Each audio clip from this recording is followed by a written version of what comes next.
हर हर महादेव दोस्तों, सभी लोगों को मेरा प्यार भरा प्रणाम। आशा है सभी लोग स्वस्थ होंगे और मस्त होंगे।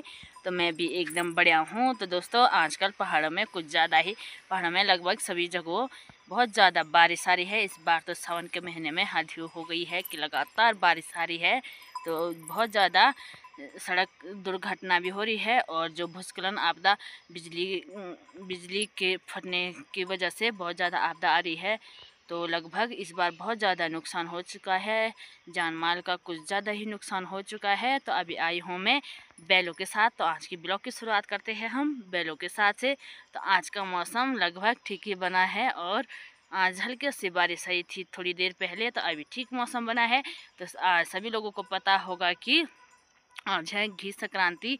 ये आती है जब सावन महीना समाप्त हो जाता है और भादो महीना शुरू हो जाता है। मतलब संक्रांति को ये त्यौहार मनाया जाता है, घी संक्रांति। तो घी संक्रांति की सभी लोगों को हार्दिक शुभकामनाएं। तो दोस्तों, आज की ब्लॉग में कुछ ऐसा है कि मैं जो ये घी संक्रांति है, तो इसी पर मैं थोड़ा सा चर्चा करना चाहूँगी कि जो ये हमारे उत्तराखंड के लोक पर्व है। तो दोस्तों, इन त्योहारों को, जो हमारे उत्तराखंड के मेन लोक पर्व त्यौहार है, इनको मत भूलिए। क्योंकि मैंने कहीं देखा है कि जैसे हमारे कोई रिश्तेदार या कोई जाने पहचाने लोग बाहर रहते हैं, तो उनको कहते हैं कि आज ये त्यौहार है, तो उनको याद नहीं रहता है कि आज कौन सा महीना लग गया है। क्योंकि उन लोगों को इसलिए नहीं पता रहता है क्योंकि अब आ गया है इंग्लिश कैलेंडर। तो इस वजह से लोगों को पता नहीं रहता है कि कौन सा महीना चल रहा है, कौन गति चल रहा है। तो लोग इस वजह से जो हमारे उत्तराखंड के लोक पर्व त्यौहार है, इनको भूल जाते हैं।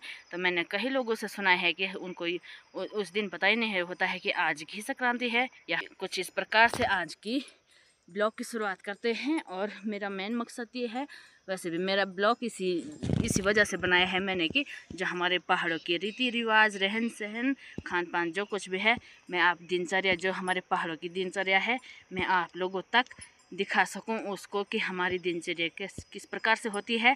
तो मेरा मेन मकसद यही है कि जो हमारी संस्कृति की धरोहर है, हम उन चीज़ों को बनाए रखें। और जो हमारे पीछे, अगर हम ही लोग उन चीज़ों को भूल जाएंगे कि हमारे पहाड़ में, उत्तराखंड में हरेला पर्व मनाया जाता है, घी संक्रांति मनाई जाती है, या फुलदेई का त्यौहार मनाया जाता है, हम ही लोग भूल जाएंगे तो हमारे बच्चे क्या याद रखेंगे उन त्योहारों को। इसलिए हमें भी उनको बनाकर चलना है आगे, जिस कारण से हमारे पीछे की पीढ़ी, जो हमारे बच्चे होंगे, तो उनको भी पता होगा कि हमारे उत्तराखंड में इतने प्रकार के त्यौहार मनाए जाते हैं। और हमारे पहाड़ों में मेन मकसद, मतलब हमारे उत्तराखंड की ये त्योहारों का मेन मकसद कुछ इस प्रकार से भी है कि जैसे कोई भी त्यौहार आता है तो मायके से फ़ोन आ जा। आजकल तो फ़ोन है, वरना पहले तो रेबार देते थे कि भाई बेटी को बोला कि ये त्यौहार आ रहा है, त्यौहार खाने आ जाना। अब तो ये है, फ़ोन कर रहे हैं, बोले कि कल वो त्यौहार है, त्यौहार खाने आ जाना। तो अब लगभग जा ही रहे लोग। लेकिन ये है कि जैसे पहले ये होता था, पहले कि आज भी ये होता है कि सोचते हैं पहले एक दिन पहले जाएंगे, दूसरे दिन खाकर एक दिन आराम करके अपने मायके से आएंगे। लेकिन अब ऐसा होता है कि क्या कहें कि त्यौहार के दिन ये होता है, पहले तो 3-4 दिन रहने का मन करता है, आखिर में जब एक दिन का मौका भी नहीं मिलता है तो सोचते हैं कि एक ही दिन का त्यौहार खाने का मौका मिल जाता, उसी दिन का भी तो मैं एक दिन होकर आ जाती हूँ। तो इस त्यौहार की बात ही कुछ होती है हमारे पहाड़ों में ध्यानों के लिए। मतलब इनका जो हमारे मायके जाने का, मैं भी पहाड़ की बेटी बुआरी हूँ, तो मुझे भी ये मौका अच्छा मिलता है कि वैसे तो जाते रहते हैं मायके, लेकिन ये भी कुछ एक बहाना अच्छा होता है कि हमें अपने मायके जाने का मौका मिल जाता है। और जैसे कहते हैं कि हमारे पहाड़ों में जो में कौथिक और त्यौहार होता है, तो ये ज़्यादातर बेटी ध्यानों के लिए ही माना जाता है और हमारी संस्कृति के लिए तो है ही, और हमारे पहाड़ों की, उत्तराखंड की धरोहर के लिए तो है ही, लेकिन बेटी ध्यानों के लिए भी ये बहुत अच्छा जरिया है मायके हो आने का। तो दोस्तों, मेरा कुछ इस प्रकार से है कि हमारी संस्कृति बने रहे और हमारी बेटी ध्यानियाँ हमेशा खुश रहे अपने मायके से, और ससुराल में भी खुश रहे। तो आज का मौसम का नज़ारा दिखाती हूँ मैं आप लोगों को। कुछ इस प्रकार से है, हल्के से बादल भी छाए हुए हैं, लेकिन अभी बारिश नहीं हो रही है। तो यहाँ से देखो, ये है हमारे पूरा दूसरी साइड का नज़ारा। तो ये देखो, ये है दोस्तों, ये धान की खेती। तो यहाँ पर हल्के सा अब धान में पीलापन आ चुका है। लेकिन मेन बात ये है कि इससे पहले साल से 2 साल से लगभग सुअर ने भी खेतों का नुकसान भी कुछ ज़्यादा ही कर दिया है कि सुअर आ रहा है और जो पूरी फसलें हैं उसको बर्बाद कर दे रहा है। मैं कोई कह रहा था कि नीचे धान की खेती में भी आ चुका है और बर्बाद कर दिया है। जब तक पकेगी धान तो तब तक लगभग वो सारे खेतों को बर्बाद कर देगा। और यहाँ से ऊपर देखिए दोस्तों, ये है ऊपर वाली मंडुआ की खेती। तो यहाँ से हमारे गांव का नज़ारा दिखाती हूँ मैं आप लोगों को अभी के वक्त का। क्या सुंदर सा नज़ारा। तो ये देखो, एक साइड गौशाला है और एक साइड हमारा गांव है। तो यहाँ से मैं आप लोगों को अपना घर दिखाऊंगी। तो दोस्तों ये वाला है हमारा घर, जो ये पीला वाला साइड पे दिखाई दे रहा है।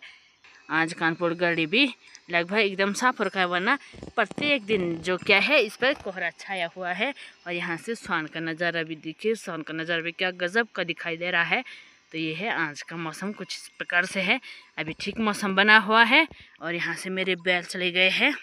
यहाँ से ये देखो, एक बैल यहाँ पर चल रहा है, इसको मैं इधर लेने जाऊँगी, वरना आजकल पहाड़ों में फिसलन हो रखी है। बैलों के साथ भी थोड़ा सा डर लग रहा है। अभी देखो दोस्तों, शाम का समय हो चुका है, तो अब घर जाने का समय भी हो चुका है। तो अभी आप लोगों को दिखाई देगा कि ये देखो दोस्तों, कानपुर गढ़ी में अभी क्या सुंदर धूप की किरण आ रखी है, धूप की झलक आ रखी है इस समय शाम के वक्त की। ये देखो दोस्तों, यहाँ से पूरा अभी धूप आ रखी है। तो यहाँ देखो, शाम के समय की धूप, हल्की सी धूप आई है। और ये देखो, अब शाम का समय हो चुका है, तो मैं बैलों को ले आई हूँ। अब हम चले जाएंगे घर की ओर बैलों को लेकर, क्योंकि बैल वहाँ पहाड़ में जा रहे हैं तो वहाँ ज़्यादा फिसलन है। अब मैं यहाँ से बैलों को सीधे घर की ओर ले जाऊँगी।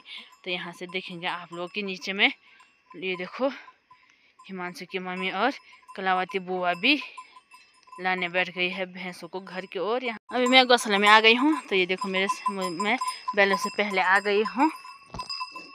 ये आ गई है, मेरे बैल आ गए हैं।